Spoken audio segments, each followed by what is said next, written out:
स्वागत है आप सबका आपके अपने यूट्यूब चैनल भाषा की बात में। कक्षा 12वीं के लिए पाठ 10 काव्यखंड से उमाशंकर जोशी जी द्वारा रचित।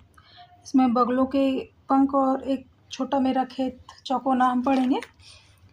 कवि परिचय देख लेते हैं कि जन्म उमाशंकर जोशी का सन 1911 में गुजरात में हुआ था और इनकी प्रमुख रचनाएं विश्व शांति, गंगोत्री, निशीथ, प्राचीना, आतिथ्य, वसंत वर्षा, महाप्रस्थान, अभिज्ञा, एकाकी है। एकाकी मतलब प्ले है ये। सापना भरा, शहीद कहानी है ये। श्रवणई, मेड़ो, बिसामो उपन्यास है। पार काजर्ण निबंध है। गोष्ठी, उघाड़ी बारी, क्लांत कवि और महारासेन, स्वप्न प्रयाग और संपादन सन 1947 से संस्कृति पत्रिका का संपादन। निधन इनका सन 1988 में इनका निधन हो गया था। बहुत ही छोटा और लेकिन बहुत प्यारा चैप्टर है। तो प्रस्तुत जो पाठ है यहाँ जो हम अभी पढ़ेंगे, पंक्तियाँ पढ़ेंगे, उससे पहले इनका इसका इंट्रो देख लेते हैं कि यहाँ प्रस्तुत जो कविता है छोटा मेरा खेत, खेती के रूपक में कवि कर्म के हर चरण को बांधने की कोशिश के रूप में पढ़ी जा सकती है। कागज़ का पन्ना जिस पर रचना शब्दबद्ध, रचना मतलब जो भी राइटिंग्स करते हैं, शब्दबद्ध होती है और कवि को एक चौकोर खेत की तरह लगता है। क्या? क्योंकि कवि का काम क्या है? एक एक शब्द किसको कहा गया? बीज को। एक एक शब्द को वो कागज़ पे लिखता है। जैसे किसान एक एक बीज को बोता है, फैलाता है बीज, तो उसमें फसलें उगती हैं। उसी प्रकार से कवि जो भी अपना कर्म करते हैं वो इस आधार पर कर्म करते हैं। जैसे कवि, लेखक, टीचर इस तरह से कार्य करते हैं, वो गढ़ते हैं चीज़ों को। तो कागज़ का पन्ना जिस पर रचना शब्दबद्ध होती है, कवि को एक चौकोर खेत की तरह लगता है। इस खेत में किसी अधड़, आशय यहाँ भावनात्मक आंधी से, अधड़ मतलब क्या होगी? आंधी, स्ट्रोम के प्रभाव से किसी क्षण एक बीज बोया जाता है। यह बीज रचना, विचार और अभिव्यक्ति का हो सकता है। यह मूल रूप कल्पना का सहारा लेकर विकसित होता है और इस प्रक्रिया में स्वयं विगलित हो जाता है। उससे शब्दों के अंकुर निकलते हैं और अंततः कृति एक पूर्ण स्वरूप ग्रहण करती है जो कृषि कर्म के लिहाज से पुष्पित, पल्लवित होने की स्थिति है। साहित्यिक कृति से जो अलौकिक रसधारा फूटती है वह क्षण में होने वाली रुपाई का ही परिणाम है। और रुपाई शब्द का मतलब आप समझते होंगे, जैसे जो धान की फसलें होती हैं, चावल जो हम खाते हैं, चावल की फसलों की रुपाई होती है। क्यों? क्योंकि बहुत पानी जो जहाँ पे दलदल बना दिया जाता है, पानी पानी होता है, उसमें बीज बोए जाते हैं, उसमें छोटे छोटे प्लांट्स उगते हैं, उनको उखाड़ करके वहाँ से दूसरी जगह खेतों में रुपाई की जाती है। तो रुपाई का ही परिणाम है। पर यहाँ रस धारा, अनंत काल तक चलने वाली कटाई, उत्तम साहित्य कालजयी होता है। उत्तम साहित्य मतलब जो बहुत अच्छा लिखा गया है वो कालजयी है। जैसे साहित्य क्या हो गया? जैसे रामचरितमानस है, गीता है, बाइबल है, कुरान है, भगवत गीता, गुरु ग्रंथ साहिब, ये क्या है? ये कालजयी साहित्य हैं। तो और असंख्य पाठकों द्वारा असंख्य बार पढ़ा जाता है, से भी कम नहीं होती। खेत में पैदा होने वाला अन्न कुछ समय के बाद समाप्त हो जाता है, किंतु साहित्य का रस कभी चूकता नहीं। चूकता मतलब कभी खत्म नहीं होता। दूसरी जो पंक्तियाँ इस पर दी हुई हैं, बगलों के पंख, तो कविता एक सुंदर दृश्य की कविता है जो सौंदर्य का अपेक्षित प्रभाव उत्पन्न करने के लिए कवियों ने कई युक्तियाँ अपनाई हैं, जिसमें से सबसे प्रचलित युक्ति है सौंदर्य के व्यवहार को चित्रात्मक वर्णन के साथ अपने मन पर पड़ने वाले उसके प्रभाव की ओर इंगित करता है। ठीक है, चित्रात्मक वर्णन के साथ अपने मन पर पड़ने वाले उसके प्रभाव का वर्णन वस्तुगत और आत्मगत के संयोग की यह युक्ति पाठक को उस मूल सौंदर्य के काफी निकट ले जाती। जोशी जी इस कविता में ऐसे ही हैं।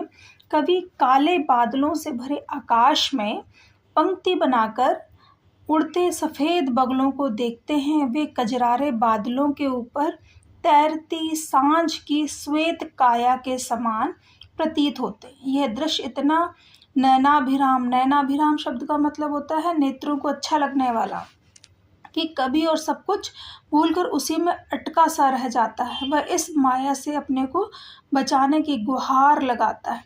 क्या यह सौंदर्य से बांधने और बिधने की चरम स्थिति को व्यक्त करने का एक तरीका है? प्रस्तुत दोनों कविताओं का गुजराती से हिंदी रूपांतरण रघुवीर चौधरी और भोलाभाई पटेल ने किया है। मूलतः क्या है? गुजराती के ये कवि। आइए चलते हैं कविता की तरफ। दोनों कविता एक ही पेज पे आपको दिखाई दे रही हैं। छोटा मेरा खेत, ठीक। तो छोटा मेरा खेत जो कविता दी गई है, छोटा मेरा खेत चौकोना, कागज का एक पन्ना, कोई अधड़ कहीं से आया, क्षण का बीज वहाँ बोया गया, कल्पना के रसायनों को पी बीज गल गया निश्शेष, शब्द के अंकुर फूटे, पल्लव पुष्पों से नमित हुआ विशेष, झूमने लगे फल रस अलौकिक, अमृत धाराएं फूटती, रोपाई क्षण की, कटाई अनंता की, लुटते रहने से जरा भी नहीं कम होती, रस का अक्षय पात्र सदा का, छोटा मेरा खेत चौकोना। अब कवि ने यहाँ क्या इंगित किया है? चौकोना। जैसे ये पिक्चर दिखाई दे रहा है, यहाँ बगलों का एक पिक्चर बना हुआ है चौकोर, मान लो ये एक पेपर है। छोटा मेरा खेत चौकोना, जैसे हम लोग राइटिंग्स करते हैं, हमारी नोटबुक होती हैं, स्लैंटिंग में होती हैं, उसी तरह से चौकोर अगर हम पेज ले लें तो लेखक ने पन्ने को क्या कहा? चौकोर उसका पन्ना है। और कागज़ का एक पन्ना क्या उसका खेत कैसा है? कागज़ का पन्ना है।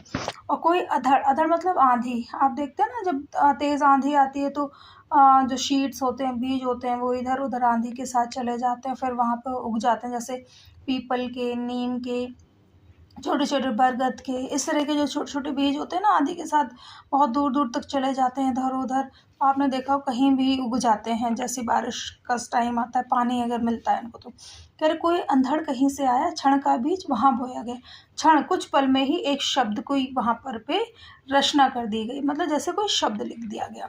तो इसको कवि ने क्या कहा? शब्द कहा। जैसे क्षण लिखा हुआ है तो क्षण, एक क्षण का बीज वहाँ बोया गया, मतलब एक एक बीज को या शब्द को बीज रूप में कवि ने यहाँ लिया है। कह रहे कल्पना के रसायनों को पीकर, कल्पना मतलब इमेजिनरी चीज़ें, कुछ इमेजिनरी कुछ सत्य के आधार पर जो देखा उसको लिखा। तो कल्पना के रसायनों को पीकर बीज गल गया निश्शेष। बीज क्या हो गया? निश्शेष। बीज कहाँ गल गया? जैसे फॉर एग्जाम्पल अगर किसान या हम अपने आप देखें, गमले में हम कोई शीट डालें तो वो क्या होगा? वो कहीं किसका रूप ले लेगा? एक प्लांट का रूप ले लेगा, उसमें से एक अंकुरण निकलेगा। तो बीज क्या हो गया? बीज गल जाता है, एक नई चीज़ उसमें से उत्पन्न हो जाती। अब शब्द के अंकुर फूटे, ठीक है, शब्द रूपी अंकुर फूटे, पल्लव पुष्पों से नमत हुआ विशेष। पल्लव, ठीक, जब एक अंकुरित होता है धीरे धीरे वो प्लांट बन जाता है। तो पल्लव, पल्लव मतलब क्या हो गया? पत्तों, पुष्पों मतलब फूल, से नमित हुआ, नमित हुआ मतलब वो उससे भर गया। तो उसी प्रकार से एक एक शब्द जोड़ करके कवि की ये कविता बन गई। झूमने लगे फल रस अलौकिक, अमृत धाराएं फूटती, रोपाई क्षण की, कटाई अनंता की। अब क्या? झूमने लगे फल। फल कौन से झूमने लगे? उसमें जो शब्द लिखे गए उस शब्दों को मिला करके जो भाव बने, भाव रूपी फल कविता में से झूमने लगे। रस अलौकिक, और वो रस अलौकिक मतलब उसमें से आनंद की अनुभूति होने लगी, जिस तरह की काव्य है। अमृत धाराएं फूटी मतलब उससे मैसेजेस मिलने लगे, उससे लोगों को संबोधित करके उनको मोटिवेट किया जाने लगा। अमृत धाराएं फूट। रोपाई क्षण की, कितनी देर की रोपाई हुई? कुछ पल में ही उसको लिख दिया गया, उसको कर दिया गया। लेकिन कटाई अनंत तक, कटाई शब्द का मतलब है आती जाती पीढ़ियाँ आती रहेंगी, जाती रहेंगी, सदियों तक वो काव्य, जो कालजयी काव्य है, वो सदियों तक हमेशा अमर रहेगा। जैसे अभी मैंने पुस्तकों के नाम लिए थे, जैसे रामचरित मानस, भगवद गीता, बाइबल, कुरान, गुरु ग्रंथ साहिब, इसी तरह की जो किताबें हैं या बहुत सारा जो साहित्य है उसकी बात कर रहे हैं कवि। तो ये हमेशा हमेशा पीढ़ियाँ आएंगी, समय आएगा, इतिहास दोहराया जाएगा, ये चीज़ें चलती रहेंगी सदियों तक। लुटते रहने से जरा भी कम नहीं होता। कह रहे जो जितना इसको पढ़ता है, जो जितना इसको बाँटता है वो और ज़्यादा बढ़ता है, ये कभी भी कम नहीं होता। रस का अक्षय पात्र, किसका अक्षय पात्र? अक्षय पात्र किसे कहते हैं?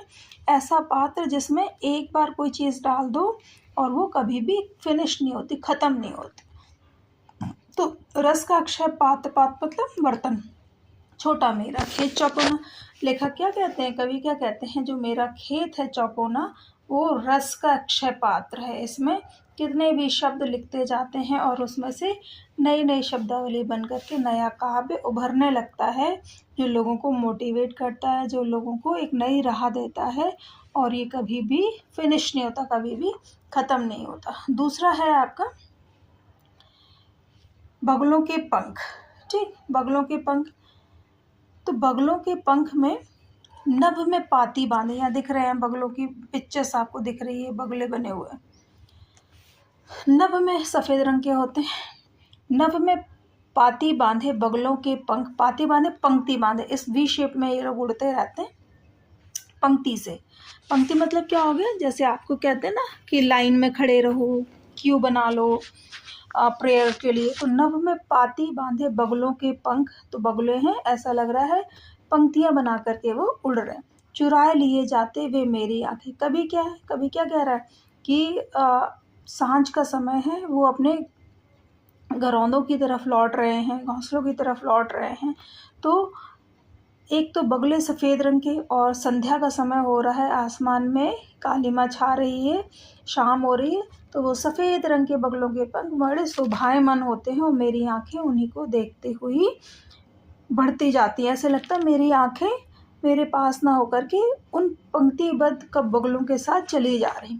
कजरारे बादलों की छाई नभ छाया, नभ मतलब आकाश में कौन से छाए, कजरारे बादल छाए हैं, कजरारे मतलब काले रंग के बादल छाए।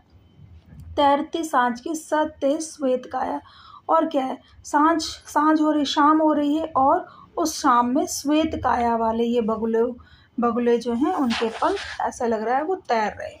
हौले हौले जाती मुझे बांध निज माया से, निज मतलब अपनी, हौले हौले धीरे धीरे वो मुझे अपनी माया से बांधते हुए मेरी आंखों को ऐसे लगता है मेरे मन को अपने साथ लिए जा रही।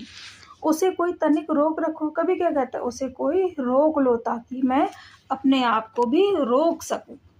वह तो चुराए लिए जाते मेरी आंखें, कभी क्या कहता है कि देखो ना वो मेरी आंखें चुराए लिए जाते, मेरे मन में उनका भाव, मेरे मन में उनका सौंदर्य, संध्या का सौंदर्य, बगुलों के पंखों का सौंदर्य भर गया है। तो ऐसा लग रहा है कभी को वो कि वो मेरी आंखों को चुराए लिए जा रहे। नभ में पाती बांधी बगुलों की पाखें, मतलब बगुलों की पाखें क्या है, बगुलों की पंक्तियां नभ में पंक्तिबद्ध होकर के क्यों बना करके उड़ी जा रही है। ये है आपका बगुलों के पंख से संबंधित प्रश्नावली। Thank you for